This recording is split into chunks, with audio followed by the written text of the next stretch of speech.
Good evening, everybody. My name is Bruce McCallum from DFH Real Estate. I'm a realtor here in Victoria, and welcome to Victoria Home Chat. Thanks for joining us tonight. We've got a great program for you. We're going to talk to you about downsizing. We've got lots of tips that you can use for when you're moving to a smaller place, perhaps, or perhaps you know of a friend who's in that process. So what's this Victoria Home Chat all about? Well, I started this about almost 2 months ago.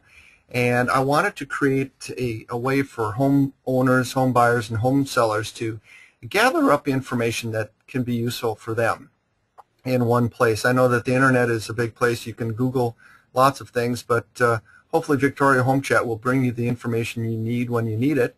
And we record all these programs, so afterwards you can always refer back to them. They're lively. We're going to have lots of interaction tonight with our guest presenter.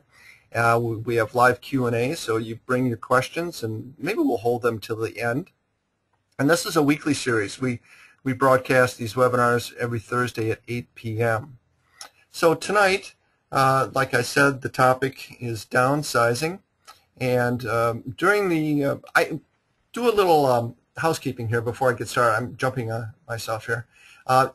If you have a question during the program, click on the empty box on the right side of the screen, and you can type it in, and the question comes to me, and then I can read that to Franca, our guest presenter. So Franca Labella, she's with Downsizing Solutions. It's a business here in town, and tonight's program is getting ready for the big move and also downsizing for seniors. Franca has been in business for quite a while. We'll talk a little bit about that. But before we introduce Franca, I just wanted to say something about my client base. I've got an older client base, and many, many times in the last few years especially, they have had the need to downsize. They're going from a home that they've been in for 25, 30 years, and now they're going to perhaps a smaller condo, townhouse. In some cases, they're going to a senior's residence. And so here's a great program tonight to give those people the help that they're looking for. And we're going to open it up, like I said, to live Q&A. So, Franca, are you on the line? I'm on the line. Great. If you can just speak up a little bit. So I'm sorry, here I am. There you go. There you go. Okay, thank you for joining us. I have to tell the audience that we were all set to have the camera, but we're having you join over the phone, which is fine. And so the viewers are seeing the screen here of your logo, Downsizing Solutions. And what we'll do is talk just a little bit about your background. Now, Franca, you were raised and schooled in Great Britain, and you moved to Canada at 19. Is that right? That's correct. I was one of the after the wartime babies. My father was a prisoner of war who never got to go home. That's thus the Italian name with the English accent. So I have always liked North America, and as soon as I was able to get away without parental parents, I crossed the Atlantic and came to Toronto. And I was there for a while, and I worked in actually in the fashion industry. And but I've always been an organizer, getting things done to get to the goal at the end. And I moved out here. I did about 10, 12 years in fundraising for some of the major charities in town, coordinating special events. And I was between events, and a friend was trying to help her mom and dad move into a retirement home, and she didn't know where to start because with her own children and her job, there was just too much going on. So I thought about it, and I thought there's so many seniors in this society, Victoria especially. Canada has the highest per capita of baby boomers in the world. We have 10.8 million baby boomers coming through, so we have 1/3 of our population aging. And so I went out and got my qualifications, and about 7 years ago I started Downsizing Solutions. And from what you've told me, it's been extremely successful, and you haven't had to do any advertising whatsoever. Is that right? Not even listed in the telephone directory. It has been word of mouth. It has been one client to another. One client, I moved her, and within 6 months, I moved a whole bridge club. So oh, jeez. Wow. This is a very tight-knit community here, and if there's something that helps them and moves them forward, they send the word out there. It's the best advertising there is, and it's very cheap. Oh, absolutely. You know, there's nothing like word of mouth. Nothing Yep. like it. Well, let's get into the program a little bit. And as you can see on the screen here, goals for moving. I think that everyone can understand that moving from a large family home into a smaller place can be just daunting. And Absolutely. and I think like you wrote here on the screen, some of the goals are move without or minimum stress and to avoid problems, because who wants all that stress? I mean, selling a home, moving is stressful enough, but when you're dealing Exactly. with downsizing, it's extremely tough, isn't it? Yes, well, you have somebody who's deciding that, the family home is now too big for them, and the kids have all moved away, and they have 2,000, 3,000 and up square feet, and many of the rooms are not even used anymore. There's the kids' old room or visitor room or the dining room. They don't seem to use the dining room anymore. They eat in the kitchen at the dinette kind of thing. So it just becomes daunting, and as the population ages, doing the garden, keeping up with painting, keeping up with repairs, et cetera, just become overwhelming. So there are many, many reasons to downsize, and mostly it is to utilize the space around you, and when you have a big home, you don't always do that. So the benefits of when you start to downsize and declutter your home is that, first of all, when you start to declutter, any shortcomings in your home, like a dirty wall or a crack or something like that, show up right away. You may have a big wall that you've had family pictures hanging on for 10 years, and you take the pictures down to start the decluttering process, and the wall needs a good wash. Nothing serious, but these things can diminish the value of your property if everything doesn't look tinkety-boo. So you can have a head start and say, okay, this needs to be washed or painted, kind of thing. Even looking to things like replacing light bulbs. That dining room fixture has a bulb missing and you really didn't notice it, and things like that. All these things, once you upgrade these tiny little things, it can make your home more appealing to the future buyer.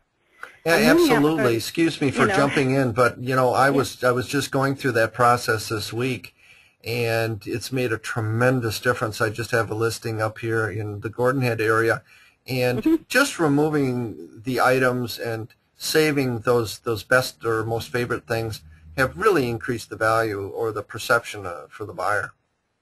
Exactly. I mean, once you even think things like spare tables, spare beds, we have some people have 2 or 3 china cabinets, and they know they're not moving them with them. If they get rid of them early, it opens up the rooms, and a potential buyer can come in and have the opportunity to imagine their stuff in the space.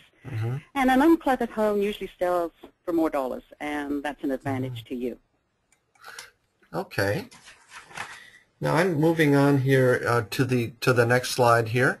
If I can get my slide mover going here.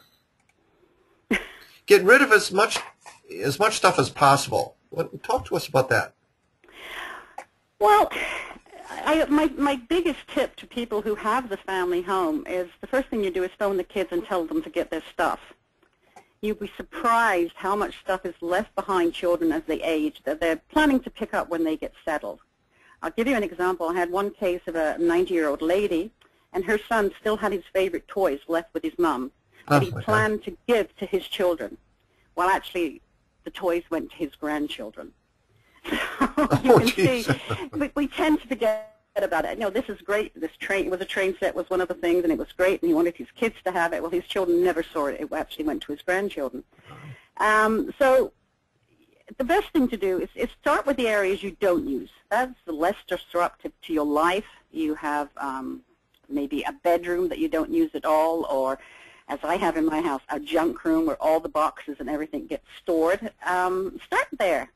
And what I like to do is I like to use color skiffs so you can distinguish what is to keep, what is to pass on, what is to donate, and what is to dispose of. That is, it gives you a quick eye view of everything that's going on. And start with the big stuff. Don't start with the little Humvee ornaments, because it's not going to work for you. So once you've identified that couch is going and that chair is going, it's tremendous how you think, wow, I'm making progress. And the things that you're donating too, I think people have to realize that yes, it may be painful a little bit to let go, but others will love to have that. Exactly. It moves it on through our communities. We have a lot of people who are in dire consequences and they need things, single moms who need a dining room table. I do a lot with the university for students who need beds or cups and saucers and knives and forks for when they're in town to study.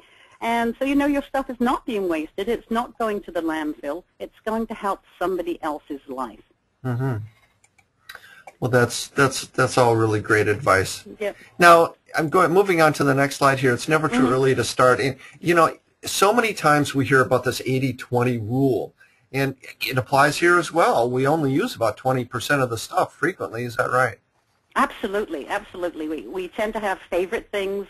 We have 24 mugs, but there's a favorite mugs that we always pour our tea or coffee into.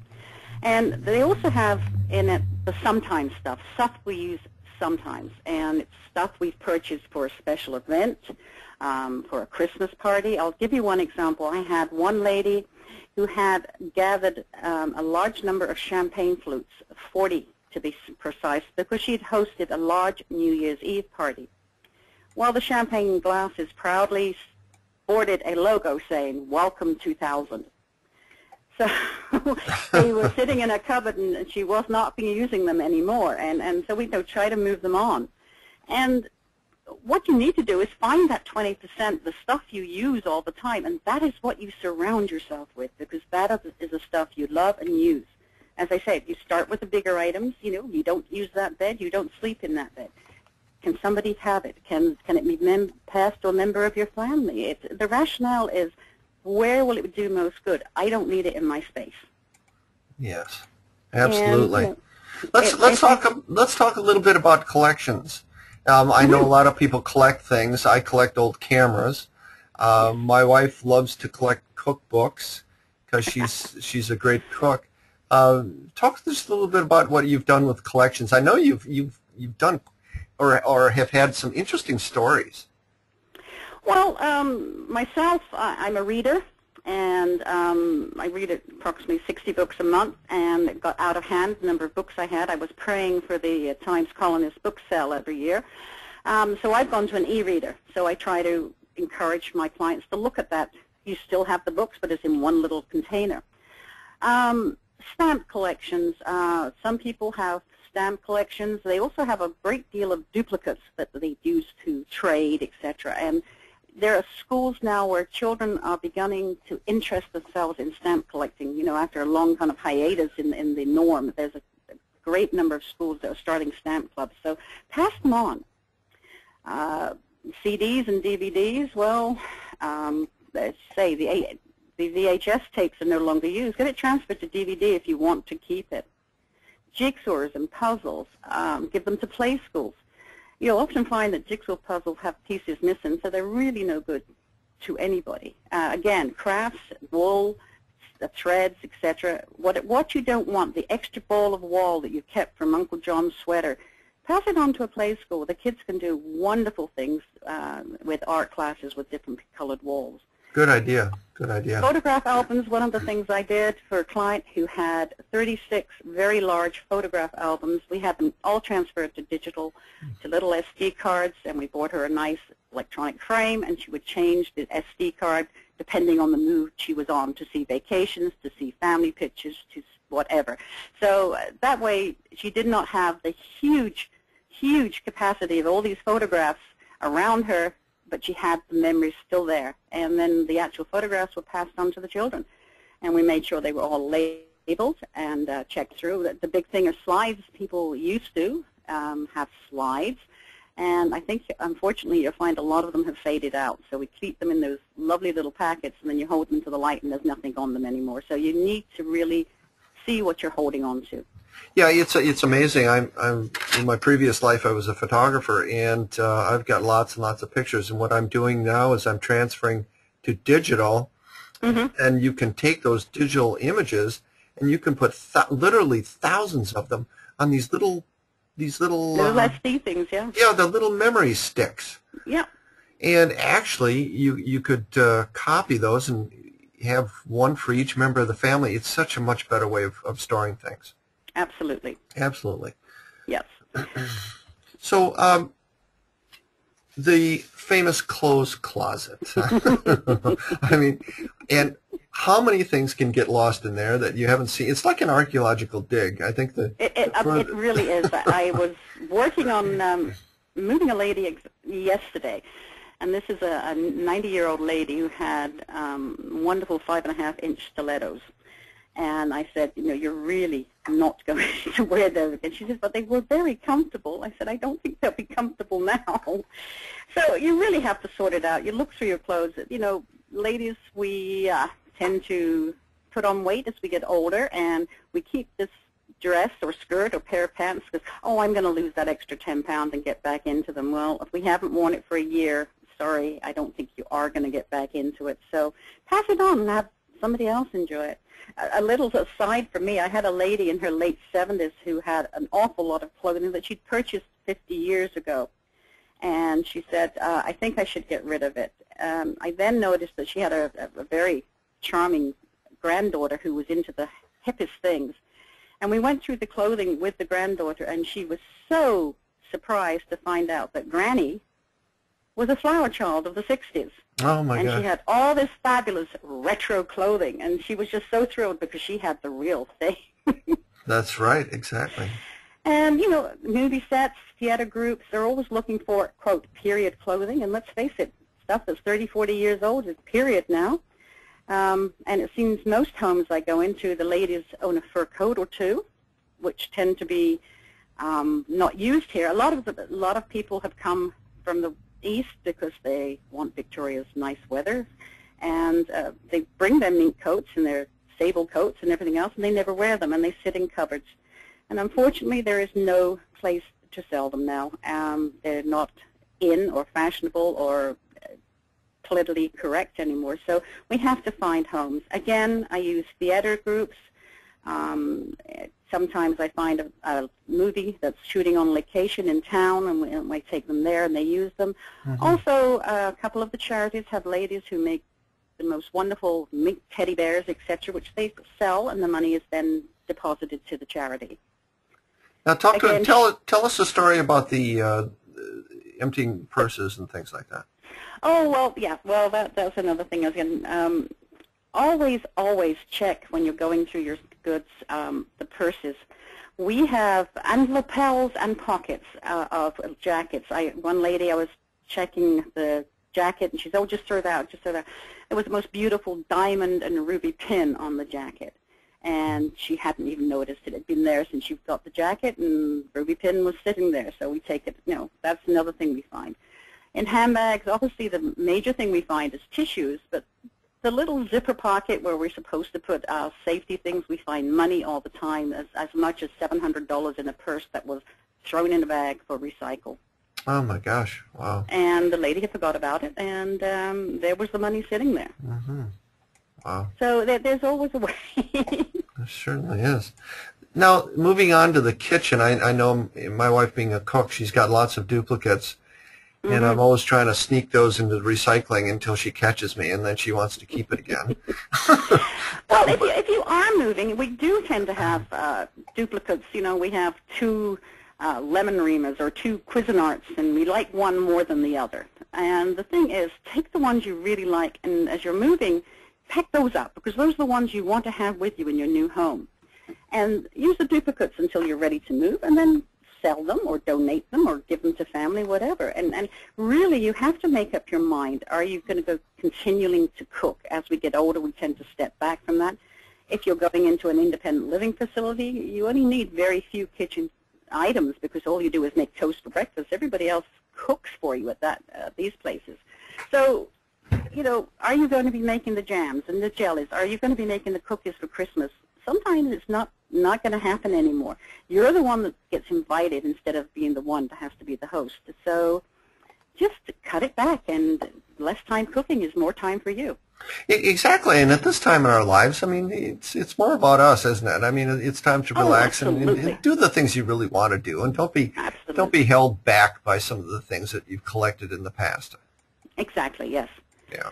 And you know, it's sometimes it's nice to see how traditions have carried on as well, because sometimes ladies all of a sudden find out that, oh, her granddaughters are making the shortbread cookies just the way she did. Of course they are. They've got Grand's cookbooks and they copied it. And it's kind of nice that you know that that tradition is passed on, but it's not up to you anymore to do it. Mm-hmm. Now, in the next slide, you wrote here, you're using the term emotionally. What does it mean emotionally? Can you expand upon that thought? Well, in a lot of cases, we're not just packing up a home, we're packing up a life. And we have to respect that. You know, there may be times when there are things that we need to go through and get rid of, whether they be letters or cards or photographs. And we need to take the time to remember, to cry a little, laugh a little, whatever, you know, is going on with that particular item. Share it with friends and family and be easy on yourself. If you are downsizing, don't overwhelm yourself because it can become a horrendous problem. It's never too early to start, and what you should do is limit yourself to an hour or two every time. That way you can, you know, say, okay, this week I'm putting out 2 garbage bags of rubbish or 2 bags for pickup from the Diabetes Society or whatever, but limit the time that you do it. So, as I say, never too early to start. And, you know, you go through the things very slowly.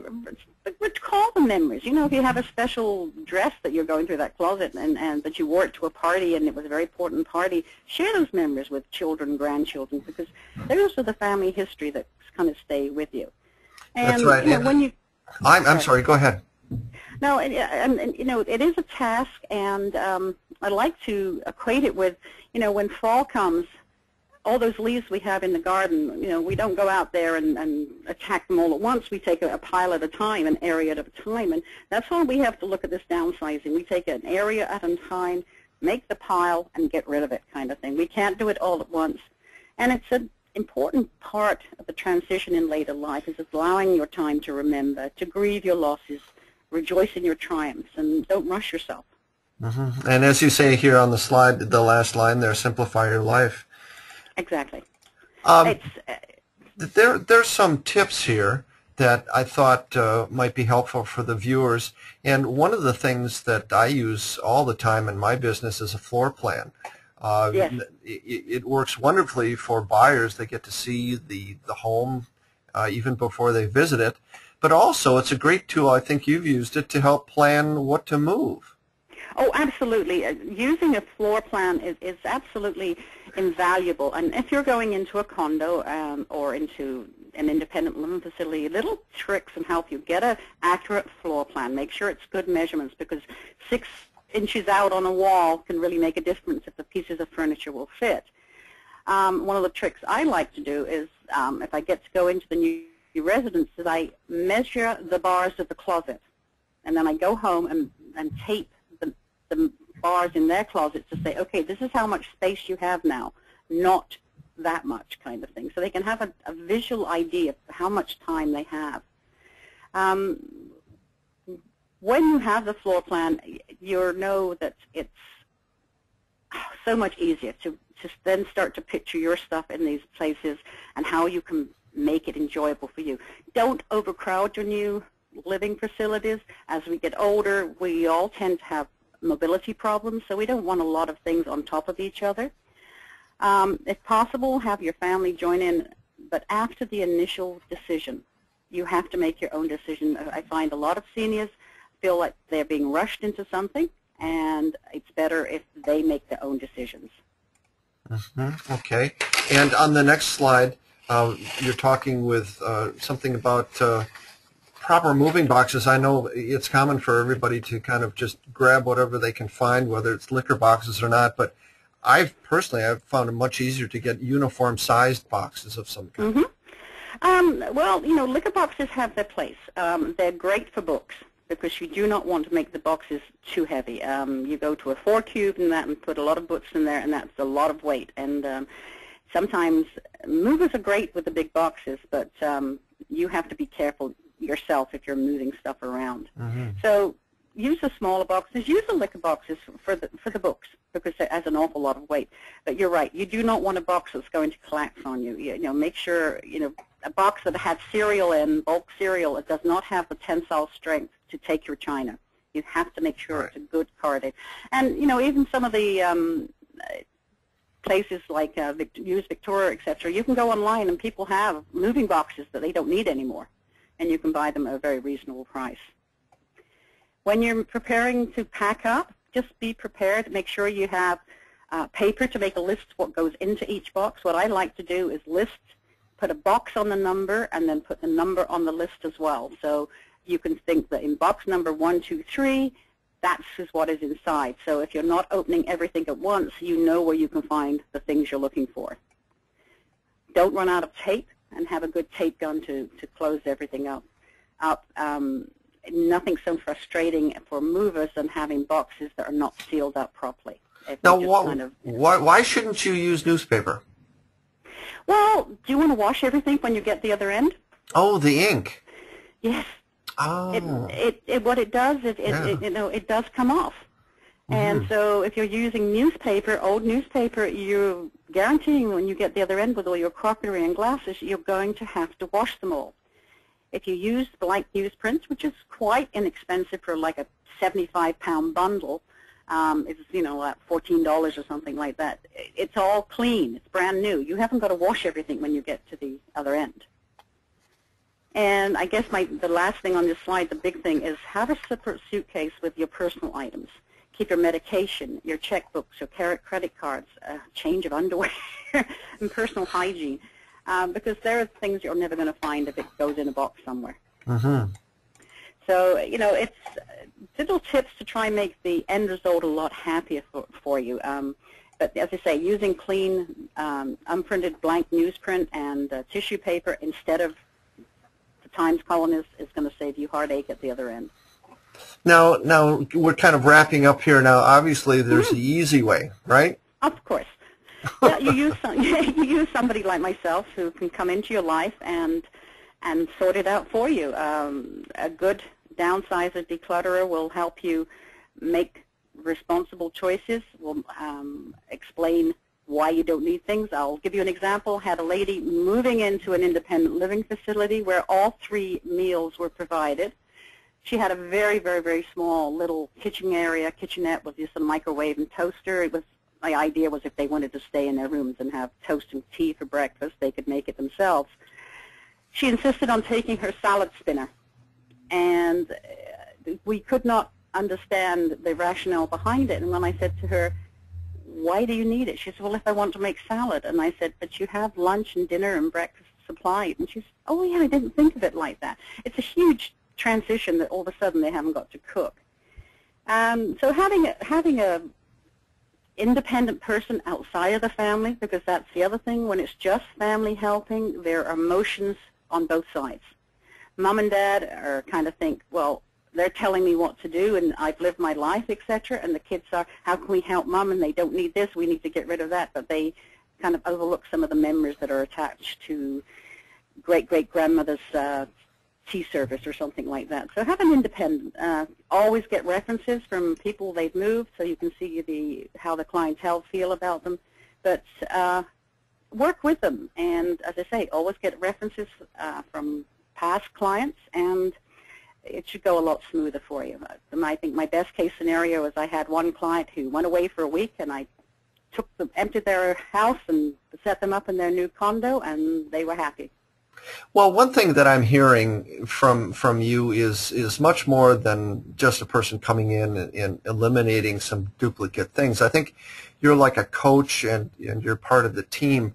And for every webinar that I've done so far, I've always emphasized the importance of a team. And, Absolutely. And Absolutely. what I mean by that is surround yourself with good people that you can trust. A good realtor, a good lawyer.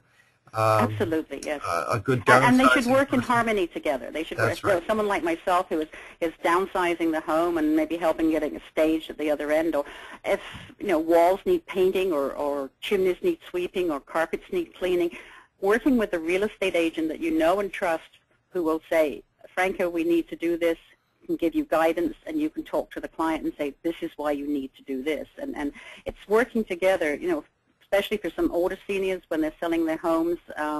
I had one lady who had moved into her home in 1952 and paid $14,000 for it and figured that's what she was going to get back, and actually sold the home for over $1 million.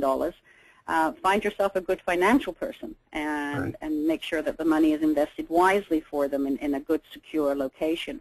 Right. There's just so many things. So you need this help and support around you. You're not alone. Yes. Yeah, I'm glad you mentioned that, a good financial person. We're, just for those viewers out there, we're going to be having a future webinar devoted to that subject for people that are, if we want to use the term downsizing, selling a large home. Then you have this cash, and if you're moving into a much smaller place, or let's say a residence, what do you do with that cash to safekeep it? We're going to have that as a topic of a future webinar, which I think will be very interesting. And then that's, the main three areas that people are worried about is, first of all, how do I sell my house to optimize my, optimize the value I get from my house?